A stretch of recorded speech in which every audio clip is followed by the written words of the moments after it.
শ্যামা মা কি আমার কালো রে, শ্যামা মা কি আমার কালো। লোকে বলে কালি কালো, আমার মন তো বলে না কালো রে। আজকে চলে এসেছি নৈহাটি বড়মার মন্দিরে। রিসেন্টলি বড়মার মন্দিরে প্রসাদ ভোগ খাওয়ানো শুরু হয়েছে, তো সেই সম্পর্কিত তথ্য দেওয়ার জন্যই কিন্তু আজকে এসেছি। তো ভিডিওটা কিন্তু কমপ্লিট শেষ পর্যন্ত দেখবেন সম্পূর্ণ তথ্য পাওয়ার জন্য। তো চলুন আগে মন্দিরের ভেতরে দর্শন করে নিই। বড়মার মন্দিরের ঠিক সামনে, তাছাড়া রাস্তার ওপরে কিন্তু লাইন দিয়ে পরপর ডালার দোকান রয়েছে।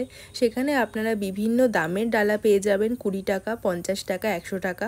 সেই ডালার মধ্যে মায়ের জন্য শাখা পলা, তাছাড়া ফুল, মিষ্টি, ধূপকাঠি, মোমবাতি সব কিছুই থাকে।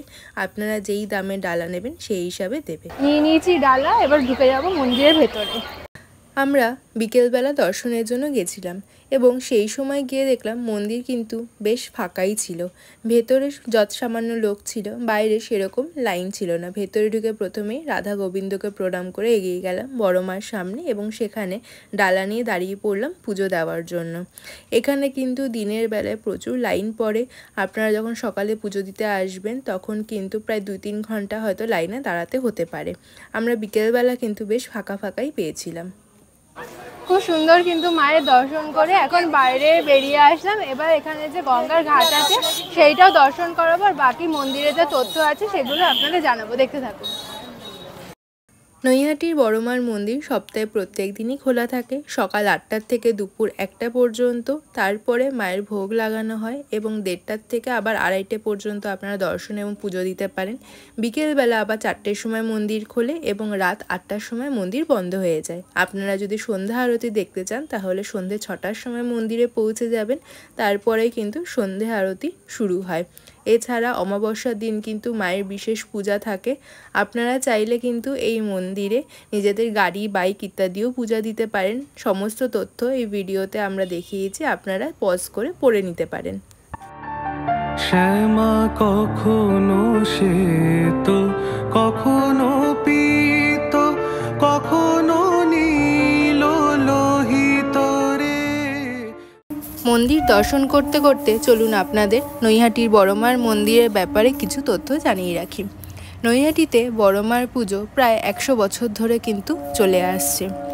কালী পুজোর সময় প্রায় 22 ফুট লম্বা মায়ের বিগ্রহ তৈরি করা হয়, তখন খুবই জাঁকজমকপূর্ণভাবে পুজো হয়।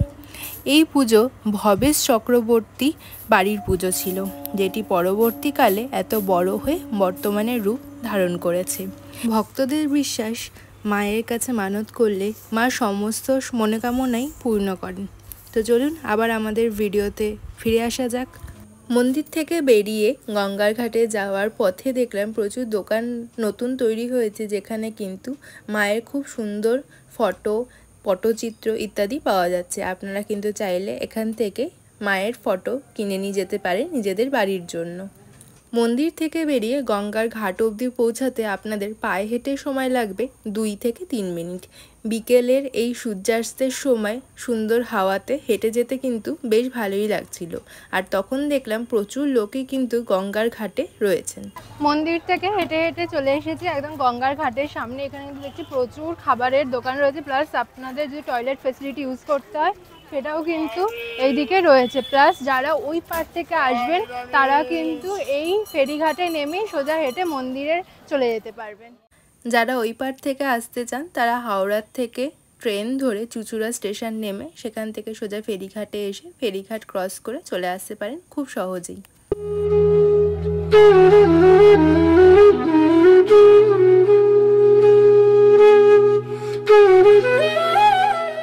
চলুন এবার আপনাদের জানিয়ে দিই নৈহাটি বড়মা মন্দির সবচেয়ে গুরুত্বপূর্ণ তথ্য। বর্তমানে বড়মার মন্দিরে যে ভোগ প্রসাদের ব্যবস্থা শুরু হয়েছে, এখন তো সেটা বিনামূল্যেই রয়েছে, পরবর্তীকালে হয়তো মূল্য চালু হতেও পারে। তো সেই ভোগ প্রসাদ পাওয়ার জন্য আপনাদের সকাল 10টা থেকে 11টার মধ্যে কুপন সংগ্রহ করতে হবে মন্দিরে পুজোর লাইনেই দাঁড়িয়ে।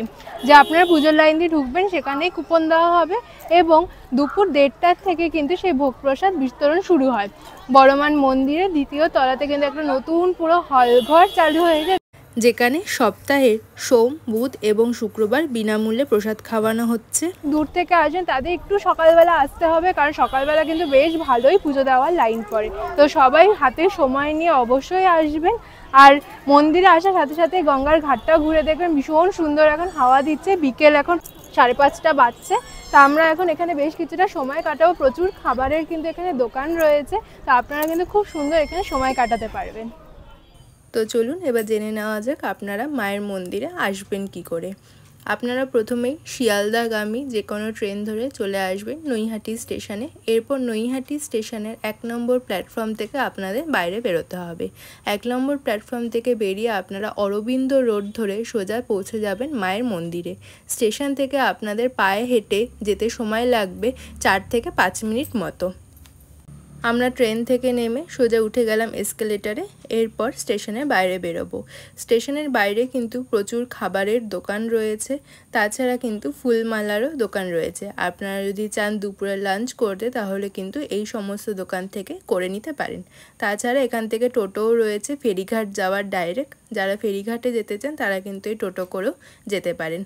তো চলুন ধীরে ধীরে হেঁটে মন্দিরের সামনে যাওয়া যাক। আর আপনাদের এই বড়মার মন্দিরের ভিডিওটা কেমন লাগলো সেটা কিন্তু আমাকে অবশ্যই জানাবেন, কমেন্টে লিখে দেবেন জয় বড়মা। এছাড়া কিন্তু ভিডিওটা লাইক করতে এবং নিজেদের পরিবার বন্ধুদের সাথে শেয়ার করতে একদম ভুলবেন না।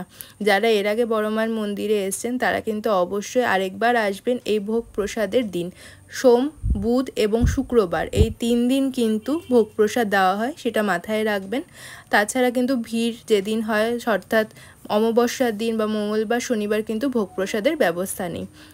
এই ছিল আমাদের নৈহাটি বড়মার মন্দিরের ভিডিও। যারা আপনারা নৈহাটিতে আসবেন তারা কিন্তু আরও একটা দারুণ দর্শনীয় স্থান দেখে যেতে পারেন একসাথেই। সেটি হলো 1954 সালে প্রতিষ্ঠিত বঙ্কিম গবেষণা কেন্দ্র, যেটি ঋষি বঙ্কিমচন্দ্র চট্টোপাধ্যায় জন্মভিটে ছিল।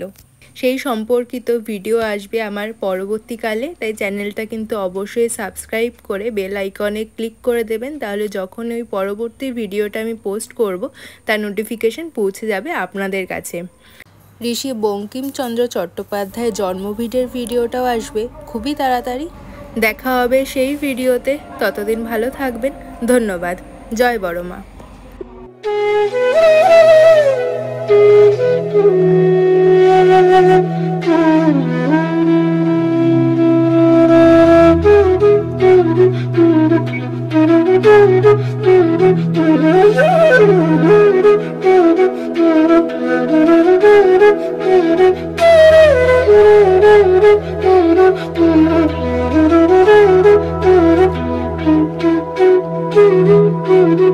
Thank you.